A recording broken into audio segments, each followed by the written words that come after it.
এবার আমি 1 নাম্বারটাকে নিয়ে আলোচনা করছি, অর্থাৎ ত্রিভুজের কৌণিক বিন্দুটাকে নিয়ে আলোচনা করছি। তো আমি একটি ত্রিভুজের চিত্র অঙ্কন করি। ত্রিভুজের চিত্র অঙ্কন করতে গেলে আমার কটি বাহু লাগবে? 3টি বাহু লাগবে বা 3টি ভুজ লাগবে। আমি একটা ত্রিভুজ এখানে অঙ্কন করলাম, নাম দিলাম এ বি সি।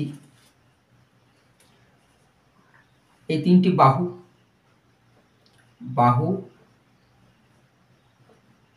বা ভুজও বলা হয়ে থাকে, বাহু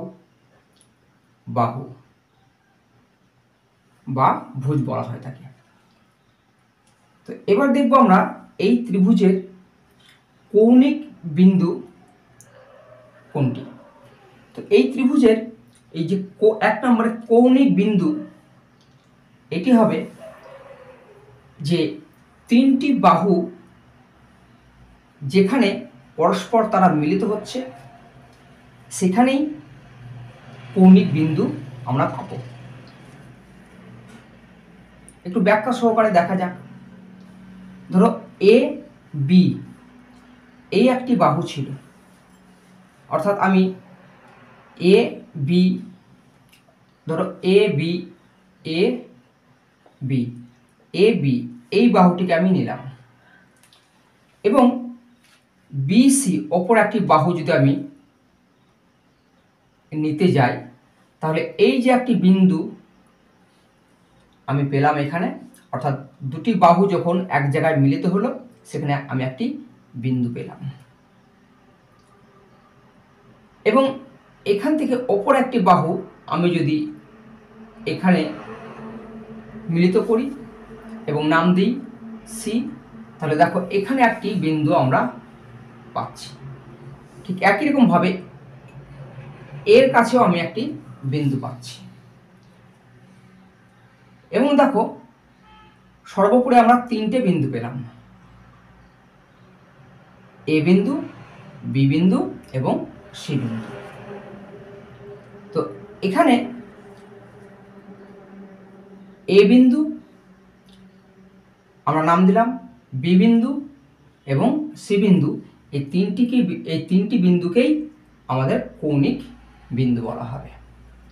তাহলে কৌণিক বিন্দুর সংজ্ঞাটা সংজ্ঞা বা কাকে বলে বা কৌণিক বিন্দু কি আমরা যদি জানতে চাই, তাহলে এরকম হবে যে দুটি বাহু যখন এক জায়গায় মিলিত হয় সেখানে একটি বিন্দু আমরা পাই।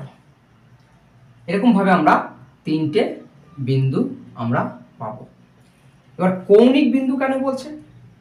দেখো দুটি বাহু যখন একটি জায়গায় মিলিত হচ্ছে, ধরো এখানে একটি বাহু একটি বাহু এখানে যখন মিলিত হলো তখন আমরা এখানে একটি বিন্দু পেলাম, এবং এই বিন্দু পাওয়ার সঙ্গে সঙ্গে দেখো এখানে একটি কোণের সৃষ্টি হয়েছে। সেই কারণে আমরা কৌণিক বিন্দু নাম দিয়েছি।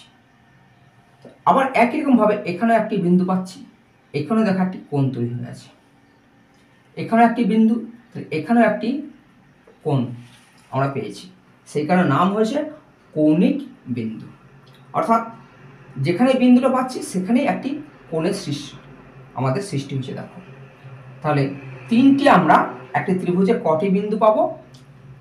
আমরা 3টি বিন্দু পাবো। এবং একটি ত্রিভুজে কটি কোণ পাবো? সর্বাধিক 3টি আমরা কোণ এখানে দেখতে পাচ্ছি। তাহলে কৌণিক বিন্দু সর্বোপরি 3টে কৌণিক, যেহেতু কোণ সেহেতু 3টে কৌণিক বিন্দু আমরা এখানে দেখতে পাবো। এটি ছিল আমার ত্রিভুজের কৌণিক বিন্দুর একটা সমতলিক চিত্র, অর্থাৎ জ্যামিতিক চিত্র। এটি বোঝা গেল?